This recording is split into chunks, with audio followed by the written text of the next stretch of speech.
Hi, everybody, and welcome to Sports Talk United's VAR and Espresso show. We are today live with Pedro. How are you? I'm pretty cool. I wish everybody a great Saturday, and let's talk about sports.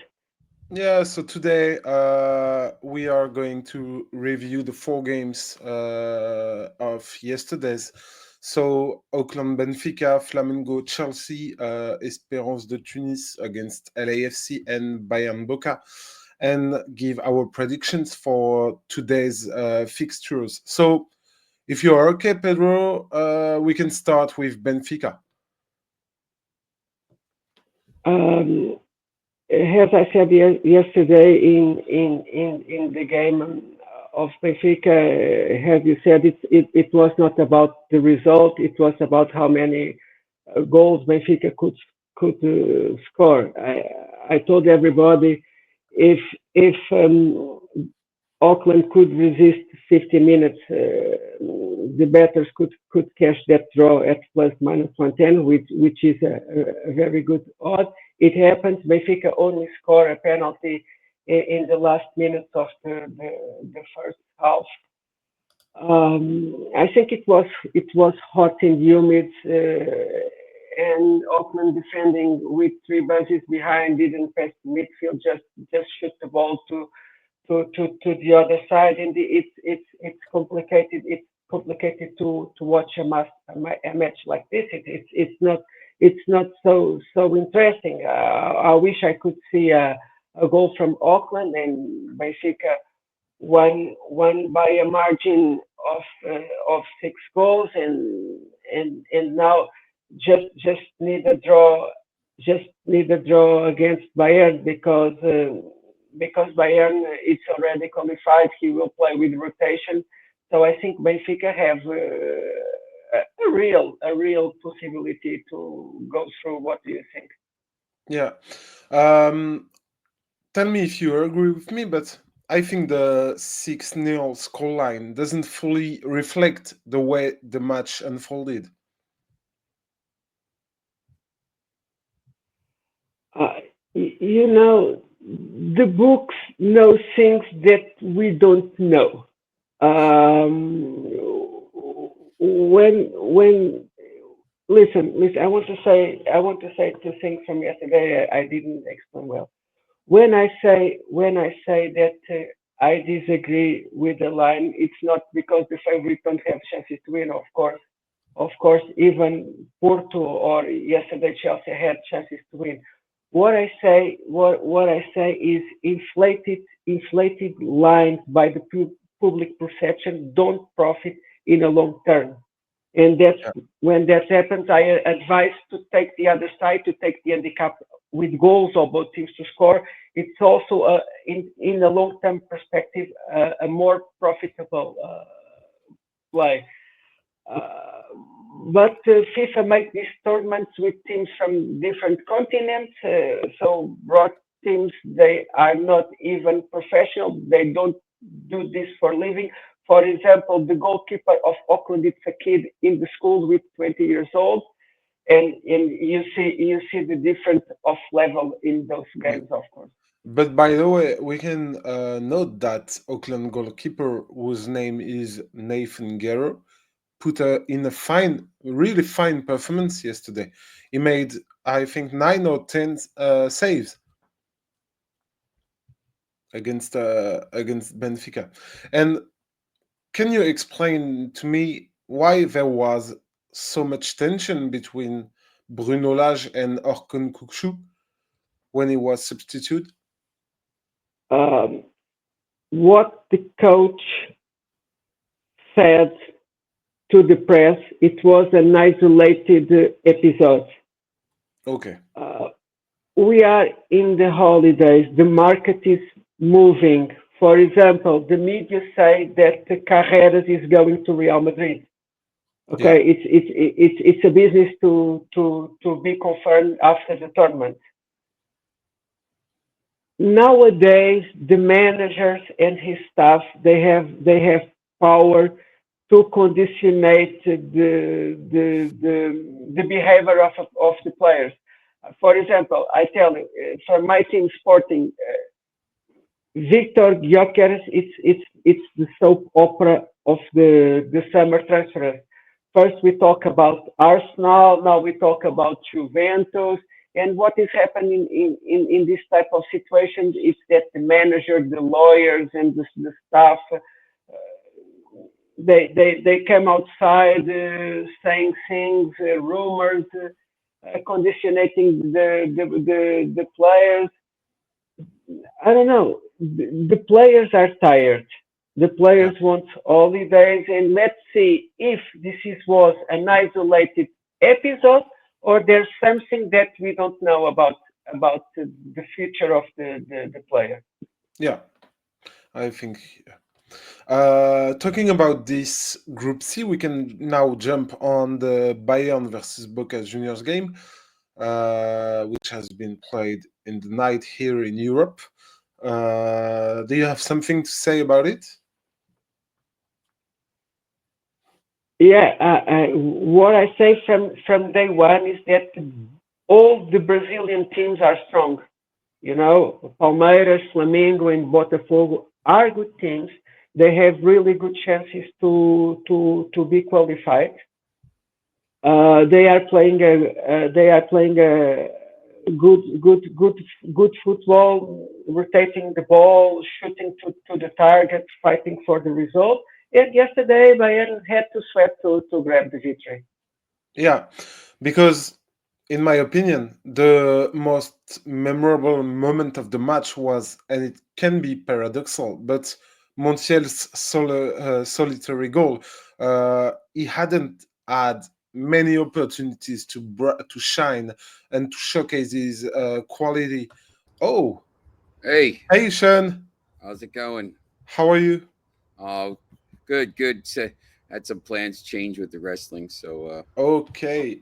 We were just talking about Bayern versus Boca Juniors game, with the victory of Bayern Munich on the line with Michael Oli's late goal, and Montiel real fit because, as I was saying just before he joined, he hadn't had many opportunities to showcase his quality before that, but he did just that by unraveling Bayern's defense. What did you think about that game? I, I mean, I posted on X sometime in the first 10 minutes. Michael Elise is I mean, he's a monster, and he's really. Uh, did he end up winning? Was he Player of the Year this year in the Bundesliga? I forget who. No, I don't think. I will. He changed the whole. I think he's changed the dynamic of the team, and Yeah, look, Crystal Palace, when he was there, top team, and they ended up winning the cup this year. But he's gone to Bayern, and he makes this team so much more dangerous. yeah, And he's really really good and changed the game. He won the game for him, and in what was a tough match. I mean, both teams and Boca played well. It was a very, very interesting match to watch. Bayern just has that little bit of extra class. Elise steps up and scores. yeah, That's I once this is the difference I think between these teams that are going to maybe possibly go deep and win the tournament, and the teams that are maybe a little bit step below there and might go out in the round of 16 of the quarterfinals. There's just that one player that can perform this little bit of magic sometime in a tight game that's going to change it. yeah. And it was Harry Kane who was named Bundesliga's best player of the year in May. We can also talk about the fact that even if they lost, Boca still have the chance to qualify. But for that, they would have to wait for Bayern to beat Benfica and win by a margin of 7 goals against Auckland. Is it possible? What do you think, Pedro? I think Benfica has more chances to get a draw against Bayern Munich because Bayern Munich is already qualified. If they put rotation, if the motivation it's not on the peak, if Benfica defend well, if Benfica can score a goal, because Boca will score the goals they want. They have an aggressive team. They have firepower. I think they don't wait 45 minutes as Benfica. I think in the first 15 minutes they score a goal and they open the book. But let's see what happens. Yeah, and we can also note that Jamal Musiala came off injured after having replacing Serge Gnabry, but following what the press says, it seems that this was just a precautionary measure. So it could be here for the Benfica game. Yeah, I think it's interesting to see maybe if they hold him out or if they try if they try to risk him. If they're losing maybe in the second half, maybe they risk him or whatever. Yeah, They're already qualified, but yeah, yeah. interesting to see how that happens. So now we can jump on the Group D with Flamengo and Chelsea and Espérance de Tunis against LAFC. So maybe the most surprising result was the Flamengo beating Chelsea yesterday.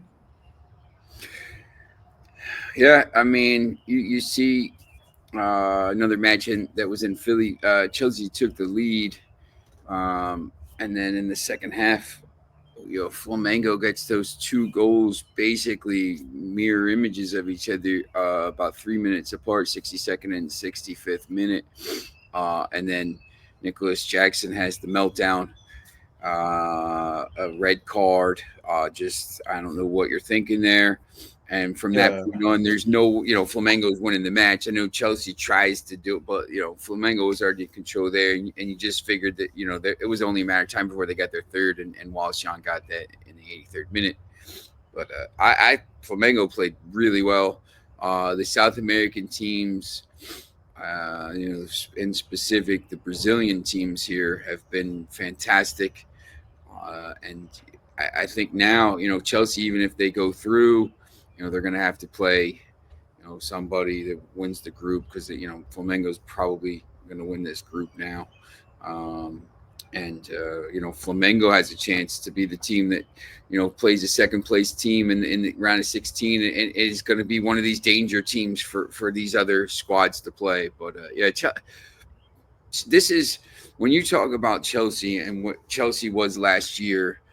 The first half of the season, or I don't even know when it was. It was close to Boxing Day, around there. I mean, they played really well.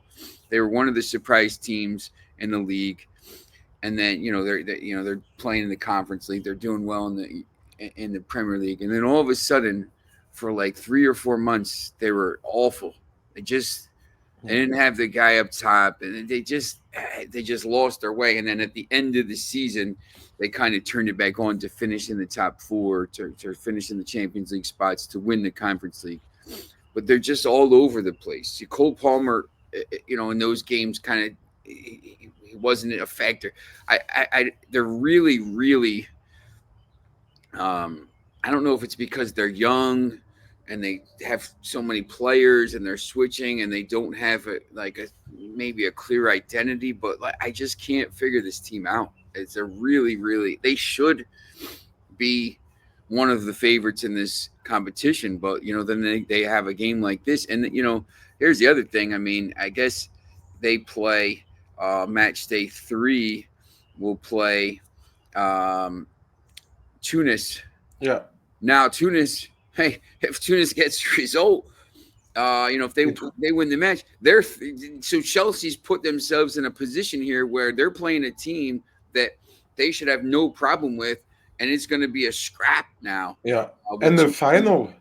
Yeah, Tunis and their fans, and Yeah, and now it's going to be you just put yourself in an awful position. Now you got to play, and now you got to give all this energy. Next week in America, I know in Philadelphia next week it's going to be 100 Fahrenheit, about 40 degrees, and with about 95% humidity. It's going to feel in Philadelphia like it's 43 Celsius, about 110. The sweat just it doesn't evaporate from your body. You're just soaked, yeah, right? And you're going to be yeah, playing a game where you should, and it's going to be they're going to be at a little bit of a break because it'll be 9 o'clock at night, but it'll still be brutal. Like the humidity will be brutal, um, where you have to give all this effort, and you should have been, basically free and clear, even if you draw, and you just melt it down. So I just don't know what to think about Chelsea anymore. yeah. But talking about Chelsea's game last night, it was really strange to see them exploded in less than 10 minutes because I think Flamengo equalized during the 62nd minutes, then scored another 2 or 3 minutes later, and then Jackson's were excluded from the game. 68. Yeah, it Yeah, happened. It happened in 5 or 6 minutes. yeah, It just yeah. imploded. It's kind of incredible for a team like Chelsea. As you said, they are young, but they are also playing in the best championship in the world. So Mhm. they should be prepared to this kind of situation, and it's strange to see that. And if we can talk about what has been good for Chelsea. We can talk about Pedro Neto, sorry, who scored his second goal in 2 games. And just to for you to know, it's the first time since he joined Chelsea that he scores back-to-back goals with the Blues. So, and you, Pedro, what do you think about Pedro Neto? Yeah, yes, yesterday in the show when you asked me, I said just bet both teams to score yes because the books are giving me a -110 odd, telling me that the Flamengo cannot score. I told you he can score. He will score. And what I saw yesterday is Chelsea. It was overconfident, and I don't understand why a kid with 24 years old with the value market of 15 millions had a violent conduct because he it's a red card in every part of the world. When you hit your opponent with no intention to play the ball, it's only in the intention to hurt your opponent. You know that you are buying a red card. And after that, the Flamengo took control. And it's true, it's very hot and humid in the United States. Even if the game is playing the late slate, they need to make at least two cool break pauses because the crowd it will be aggressive, and I don't know about Chelsea motivation. I don't know what to say. I don't know what to say. We need to watch just to see how the things is going to happen. But for sure, Chelsea puts in a difficult position for their own fault. Yeah, Chelsea to me, this is goes to I think why they struggle sometimes. To me, they're more of a team. They're more of a group of individual players. Like they don't seem like a team to me when they play sometimes. They're very talented. Like, I'm looking at the lineup. You have Delap up top, who's new, Neto, Enzo, Cole Palmer, Casado, who's good, Reece James, who's playing midfield for some reason, Gusto, Chaloba, who kept the player on side. He's coming back into the team. They're, they're these players, and they signed a lot of players. You got Nicholas yeah, Jackson came on, and he was on for 3 minutes. Lavia, they have good players. Their bench is strong. And Cuckoo doesn't even get a match. This guy was really good in the Bundesliga, but when you put them together, they just don't mesh to me. And you will see they win a lot of games because they have individual talent. Like Cole Palmer is very good, Neto and stuff like this. But as a team, there's Flamengo plays as a team. You know, Manchester City plays as a team. Liverpool probably a good example of that, because I didn't think they were. They're not the most talented team in the Premier League, but they play as a team, more so. And I just think Chelsea, when you have these, they're like this. They're all over the place because there's too many players. Like, their squad is too big. They have too many of these guys. They keep bringing in players. They keep spending money on this. They spend, they bring Chalobah back. They bring this. They had Badiashile, who plays and then he's out of the lineup. They have, this guy who plays and then he's out of the lineup for a month and then he's back in and then he's back out. Like, there's never any consistency. And I think that's why you get these results from them every once in a while, even though they're hyper talented. Yeah, and I think the thing that illustrates the most, the more what you are saying, is what we were talking about 3 or 4 days ago, is that when they played in the Premier League, they used some players, and when they then went in the Conference League, they used another players. So it's difficult to create a real team spirit with that kind of management. And I don't say it's the Enzo Maresca's fault. He didn't buy all these players. He just has to deal with it. And the Chelsea fans that I talked to in on WhatsApp and stuff, we're in groups with them. They blame Maresca, and I'm like, listen, why don't you blame the guy that brought in 37 players into the? I mean, there's a whole running joke about the Chelsea WhatsApp group of the players that are on loan. I mean, they have all these players, and they're buying young talent, and they're saying, like, we're gonna buy this, and then eventually it'll stick at some point, and you'll play well. Like, but you can't.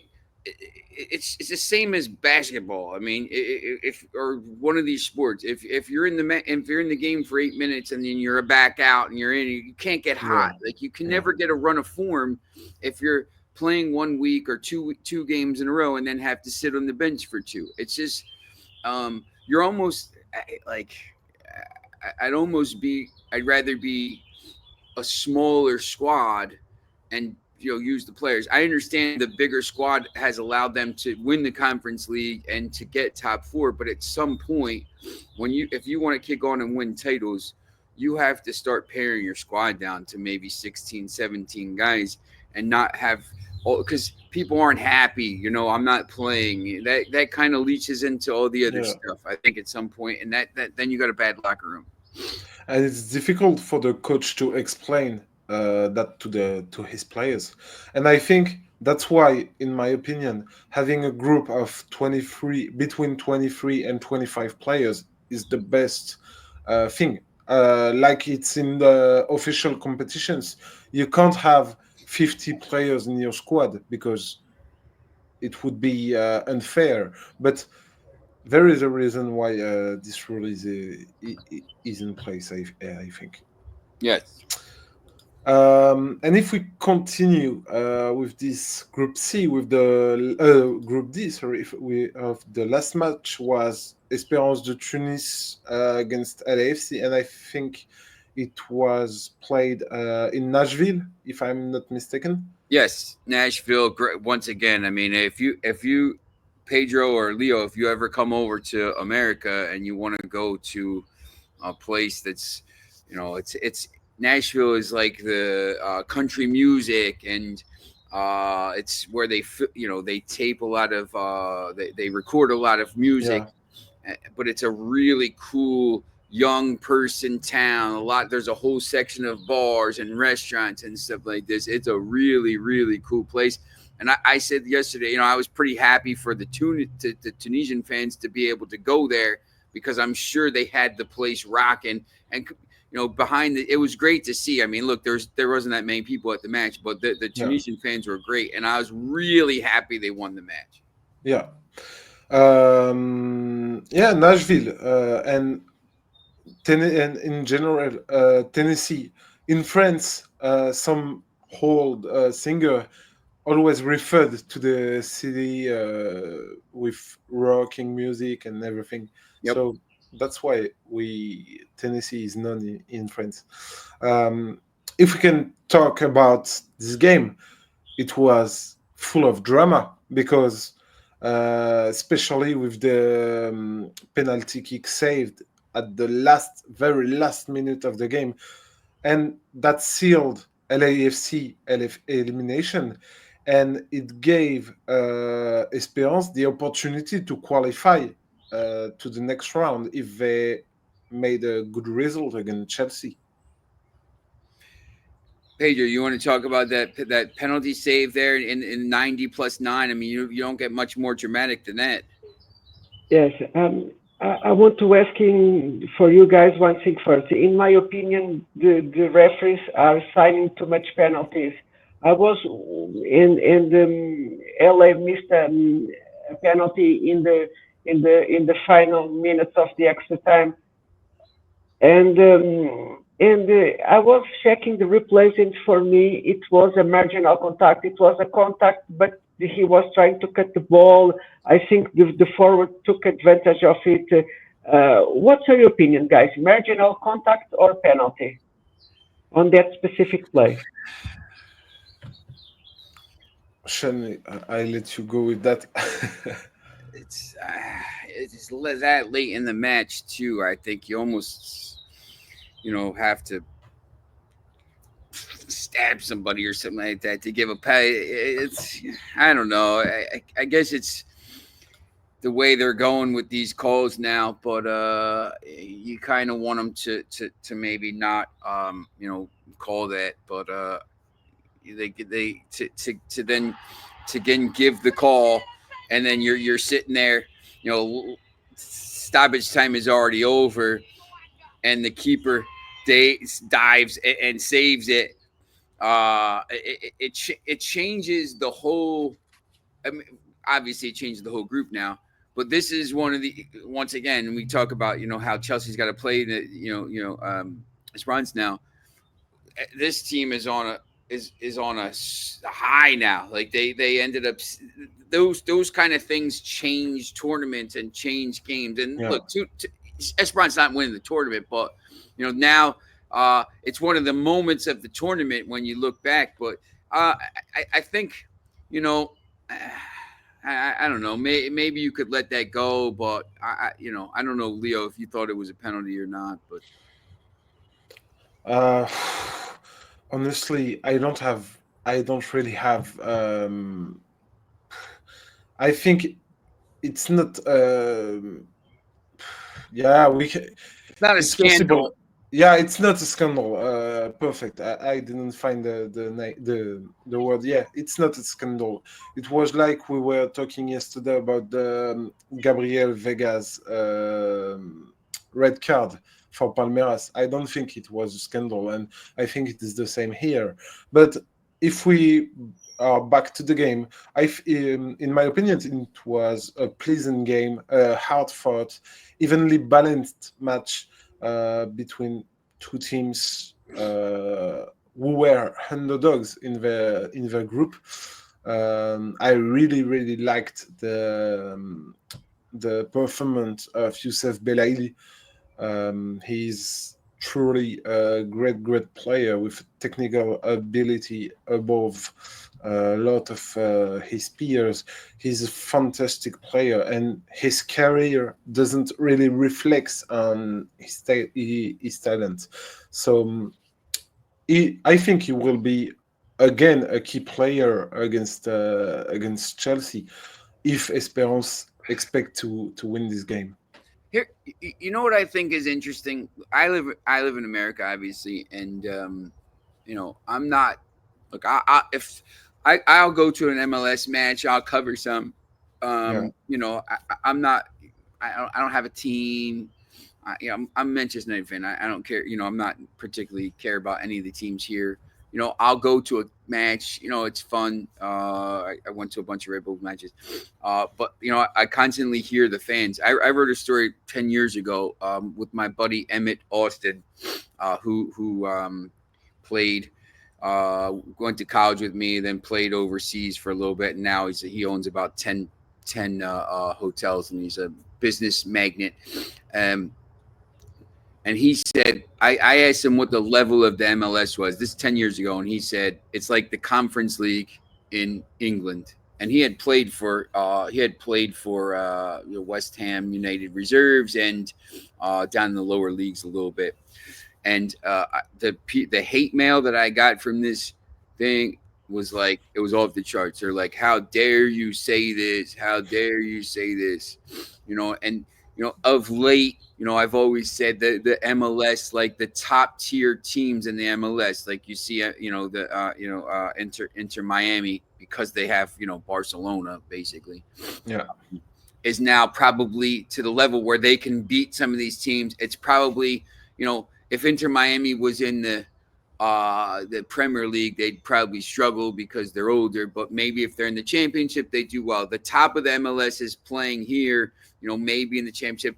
The rest of it is probably like League One, high League One in England. Maybe League Two in France, something like this, Ligue 2, and but you get to see this now. You see LAFC and playing against the team, Esperance from Tunis, who obviously would struggle in the Premier League and some of these leagues, but one of the best teams in Africa. So you get to kind of see the actual level of these MLS teams here, and there's not like there's not like an argument now. Like, listen, LAFC is on this level probably with like the best teams in Africa, North Africa, best teams in maybe best teams in Asia, but if they're not ready to compete with maybe the top tier teams of South America, and clearly not the teams in Europe. So there's actually, I think, the fans, because we have the World Cup here, and the first time we had the World Cup here, it launched the MLS, and then it launched it into this league. Now we're going to have this next World Cup, and now MLS has to kick on at this point. It has to get better, and I think you can kind of see they're able to compete with some teams, but now there's a definite thing. Listen, here's where people should come out of this tournament saying this is where we are, and we need to be, if we want to compete with, these elite leagues and have eyeballs on us and watching us all the time, we need to raise the level of the league. So I think this tournament has been good for that as well. But clearly LAFC is not at the level of the other teams in this tournament. And as a US citizen, did you notice that soccer is being more and more important in the sports industry here? Yeah, this is one thing now, when we go back to, we would have I used to live next to a bar called Dacey's Pub, and people probably about 6 or 7 years ago, right before COVID, would start to come in on Saturdays at in the afternoon and say, "Can you put the Premier League match on? I want to watch it." Not a lot, couple, So now, it's just there's so many leagues that are readily available. La Liga is on ESPN Plus, and everything is streamed, obviously, the Premier League. So now it's probably gets better ratings. I would say NFL, American football, college and college football, and then maybe baseball, maybe, I don't know. Nobody watches baseball. But the Premier League in general, and probably the Champions League, is probably like ahead of the NHL maybe at this point. And maybe it gets, the Premier League match is at 12:30. And remember, this is 12:30 on a Saturday. They get 3 million viewers for the big games. And that's amazing numbers. So there's so many people here from other countries. There's so many people from Mexico and Central America and South America and New Jersey in particular. It's a melting pot because of Newark Airport, and people from Portugal and people from all these countries. There's a bunch of French people here. There's a bunch of people from all over New York and all the cities in Los Angeles. So it's become a bigger sport, and not necessarily the MLS, but all these other leagues. So Okay. Yeah. So football is getting bigger and bigger, and I think uh, next year's World Cup will help to increase a lot more this kind of thing. So now we can maybe kind of preview the four games of today. It will start with the Mamelodi Sundowns against Borussia Dortmund. Then it will be the time for Inter to face Japan's Urawa Red Diamonds before Fluminense takes on Ulsan, and finally River Plate play against Monterrey. Pedro, what what is the game that you will be looking forward today? You know that I always bring a play for the show, and my play for the show. I don't do this often, but it's very easy. Just parlay Dortmund on the money line and the Inter on the money line, and that's my play for you guys. I also, we talk about Nashville. I also want to say hi to Chelsea Messenger Buchanan, who is a wonderful, wonderful person. She is an handicapper in Nashville.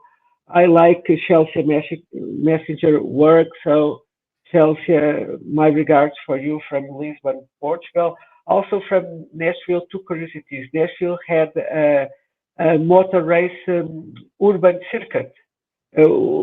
Sometimes they do with the Indy cars. So you saw the Indy cars down to in the downtown, passing through the bridges is really cool to assist that race. And also they have a motorsport.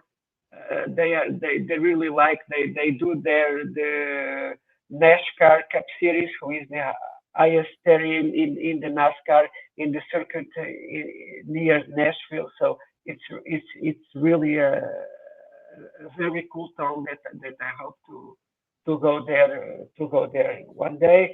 And also for finish, I don't know if it is in your lineup to talk about the under 21 quarterfinals matches Yeah, today.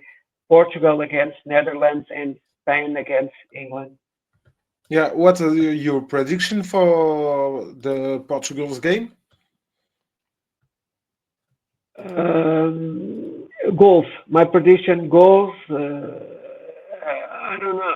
It will be not so easy as people expected. I think it's 50% chances for both teams.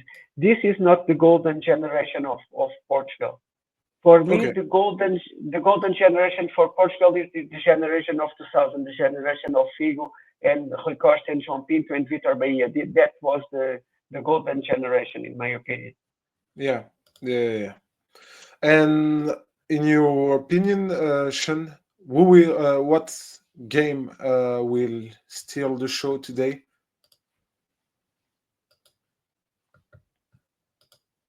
Oh, you are mute. yeah, sorry, somebody called me between the U21s or at this Oh, tournament, at the Club World Cup, and Club then World Cup. yeah, Um, I think River Plate, Monterrey, probably. The late match. It's always these late matches yeah, that are interesting. And just 12, 3, 6, and 9 are going to be the times for the World Cup next year. I think that's why they're doing these games. Maybe unless they change the 10, 1, 4, and 7. But I think that these times are going to be 12, 3, 6, and 9 for next year. But I'm also a little interested. I mean, I think it's a weird day of matches. Not a lot of big clubs or whatever. Dortmund, whatever. The Mamelodi Sundowns Dortmund match, I think, could be interesting. We'll see how Yeah. those two styles compete. But for me, if I'm talking about, if you just ask me about one match, River Plate and Monterrey. Um, Once again, the Mexican teams. Look, it's going to be a war. They don't allow a lot of goals. They play a certain way. I think that match at night. It's where is it? It's at the Rose Bowl. There's going to be a big crowd. There's going to be a lot of people a lot of the Mexican fans are going to be there. Big crowd. It should be really interesting. You know, the other ones I'm not as interested in. I probably won't get a chance to watch it. That's probably going to be the one match I'll definitely get to watch. Maybe the 6 o'clock match, but for me, I think River Plate Monterrey is probably the best match. Yeah. So just to remind our viewers, if River Plate beats Monterrey, they will be qualified for the round of the round of 16. Sorry, with 6 points. And if Inter beats the Diamonds, they will be second with 4 points. So it will be then final between Inter and River Plate for the first place in the next round. And in the Group F, Mamelodi Sundowns, who beat Ulsan in the first round, can also be qualified today if they beat Dortmund. And Dortmund, if they lose and Fluminense wins against Ulsan, they can be third in the group. So it will be a harsh battle, I think, this group too. Foxy says Portugal U21 versus Netherlands U21, my favorite game for the day. Some talented gems on both sides like Valente and Quinda. Chelsea already signed Quinda and will probably ruin him. I agree with that 100%. They'll bring him in with all 700 other players they have and try to change him into, he's a wing back. They'll probably make him a winger or something like this. Yeah. Just don't let him hang out with Mudryk. Yeah, Mudryk is now banned for 4 years. Banned for 4 years. It's incredible. And if we can have just a word on the European Championship, under 21 European Championship, we have to say that Portugal has certainly great talent. As Giovanni Kenda, Thiago Tomas, he's also a good player. But I think I would bet for the Netherlands. I really like their lineup, their experienced player. It will be a tough and really interesting game, in my opinion.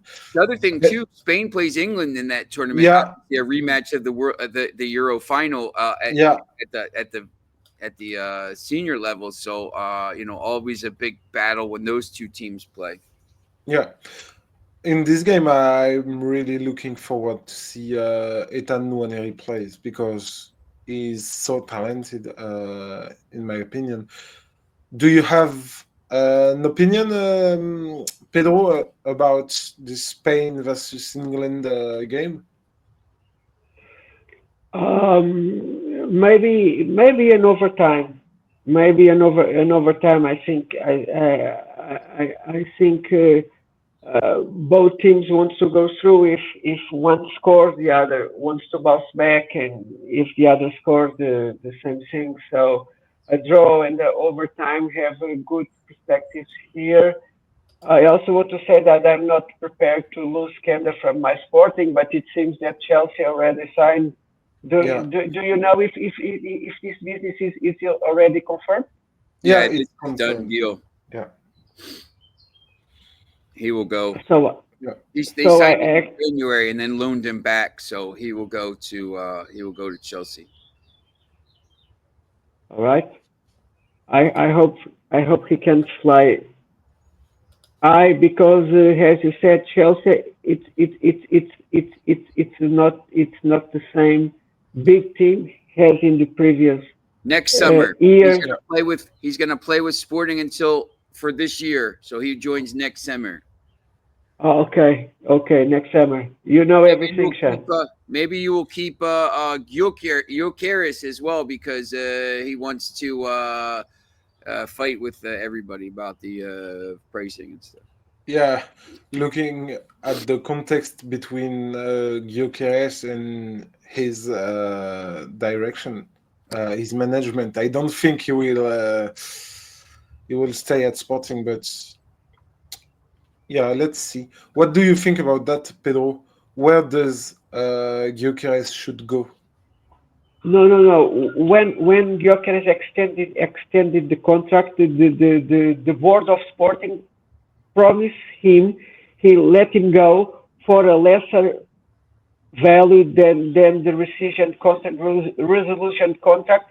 And now the issue is that it's that Gyökeres manager said that Sporting agreed to sell the player by 60 million plus 10 by objectives. And the president Varandas, the president from Sporting, said we never said that. We said that we can reduce the price to sell below the resolution contract, but not 60 million. But Leo, there is no condition to keep the player. The business will show up. Sporting is just waiting for the best offer, and now they talk about Juventus, who is also interesting to come to Lisbon to negotiate the player. Let's see, but he will not keep in Sporting for sure. Yeah, yeah. Okay, so I think everything has been said. So if you guys doesn't have something more to say, or do you want to add something? No, I think another interesting match day. I once again, people that have ripped this tournament aren't watching it. If you're Yeah, watching this tournament, you're not saying anything, negative about. Look, you talk about the tenants and all this stuff, but I don't think that's the narrative of the tournament. The narrative of this tournament has been like the play has been fantastic, and these games have been fantastic.